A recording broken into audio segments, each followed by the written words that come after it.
Hi, everybody, and welcome to another segment of AstrologyAnswers.com's weekly forecast. My name is Terence Gardino. The week begins on Monday, March the 1st, with the moon in harmonious, peace-seeking Libra. When the moon, which sets the public tone, is in Libra, people just want to more compromising, more supportive.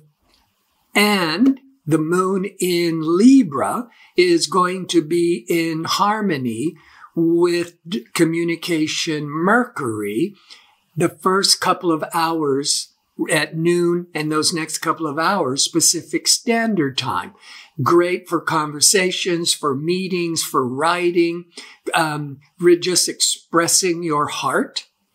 And then by around, let's say, 3 to 4, 5 o'clock in the afternoon Pacific Standard Time, then the moon is in harmony with expansive, generous Jupiter. It's a good day to be making all kinds of travel plans or looking to just overall future goals.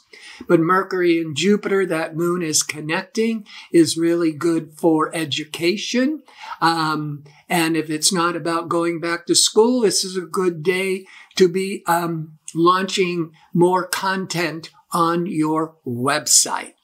On Tuesday, March the 2nd, the moon is continuing in harmonious Libra, but it'll be void, of course, from 6:09 a.m. till 12:39 p.m. Pacific Standard Time, at which point the moon goes into intense and all or nothing Scorpio. That moon in Libra wants to, be the mediator, be the people pleaser. It's more this easy going. Then the moon goes into Scorpio, and your feelings and your emotions are all or nothing, really intense.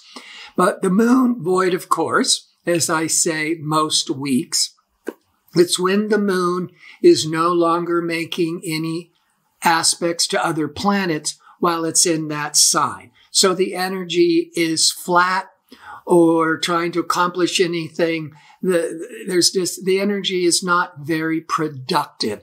It's good for just staying the course, keep doing what you're doing, but not the best time to launch any important new event.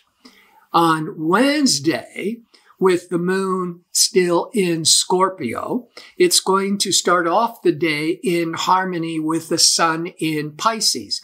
They're both water signs. And when the emotional moon in a water sign in harmony with the sun in Pisces, this is really favorable for just family, for just feeling more connected emotionally. But Venus, the planet of relationships and charm, and Venus will be in harmony with exciting, unexpected Uranus. Now, that could trigger an unexpected infatuation. But Venus is also the planet of creativity. And if you're an artist, you could be thinking out of the box or coming up with new, original, creative ideas. And if you've been in an existing relationship, that Venus-Uranus can help you get out of any stuck routine and bring some spice back into the relationship. Mars is that ambitious, assertive energy. It's the warrior planet in mythology, and had been through January and February, transiting in steady, determined Taurus. But on the 3rd of March, the Mars, for the first time in 2 years, is going to enter into intellectual Gemini until April the 23rd. So there's going to be a lot more intellectual activity activity. And where Gemini falls in your chart, that Mars is going to certainly indicate a lot more robust activity. But since it's Gemini, more mental activity rather than physical activity. Thursday, the moon is continuing in Scorpio, but now the moon is going to go void of course from 8:10 a.m. Pacific time until 2:44 p.m. Pacific time, and then it goes into Sagittarius. Scorpio is ruled or associated by the planet Pluto. Pluto is the lord of the underworld. It's good for research, for counseling, astrology readings, just because it really wants to go really deep. But in Moon in Scorpio, as it wants to go deep within, it's often about wanting to be more private. But then when the moon goes into Sagittarius at 2:44 p.m. Pacific time, Sag is adventurous. It wants to travel. It wants to get out there. It wants to enjoy life. So when the moon is void, of course, in Scorpio, it is just keep staying the course. Don't do anything new.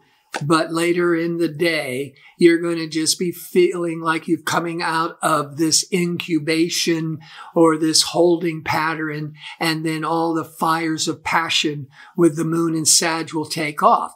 Plus Mercury, communication Mercury, will be aligned with Jupiter, which happens once a year. Now, Jupiter is the planet that's associated with Sagittarius.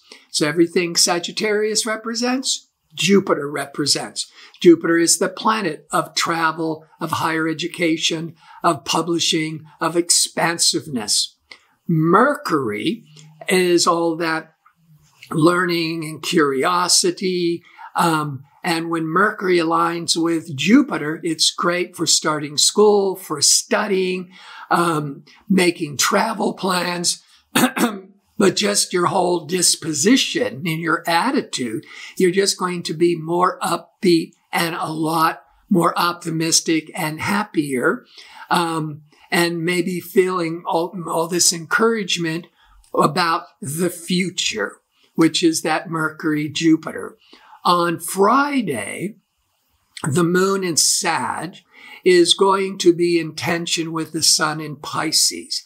Now, that can trigger some old habits, some unconscious habits, limiting habits.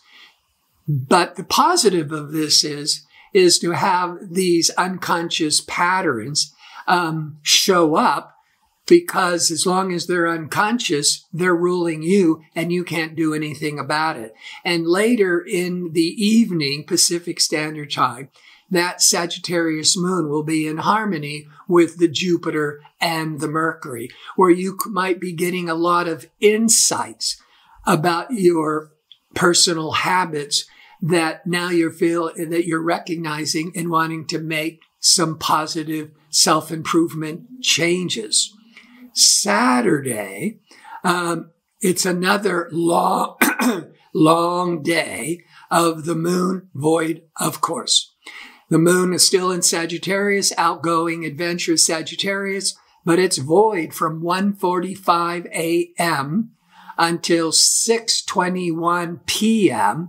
Pacific Standard Time. And then it goes into more practical Capricorn. So most of Saturday, for most of you around the world, it is, just keep doing what you're doing with Sag. You go out there playing sports, being much more physical, much more adventurous, but you just don't want to be launching anything new that's significant. Now, Sunday, the moon is still in Capricorn, but early, like 8 to 10 a.m., the moon will be in harmony with innovative Uranus. Moon Uranus is you're just feeling this excitement to reinvent yourself, try new things, just shake things up. Later in the late afternoon, early evening Pacific Standard Time, now the moon will be in harmony with forgiving, loving, pleasure-seeking Venus. So that moon, Venus, brings a more harmony in your personal life, your love life. A nice way to end the day. So I want to remind you, I'm available for the one question offer for a nominal fee. You can find it by going to the homepage, astrologyanswers.com, clicking on the link that says advisors, and scroll down until you find my name. So I want to thank you for watching. I hope to see you next week with my next segment. Until then, be safe and well.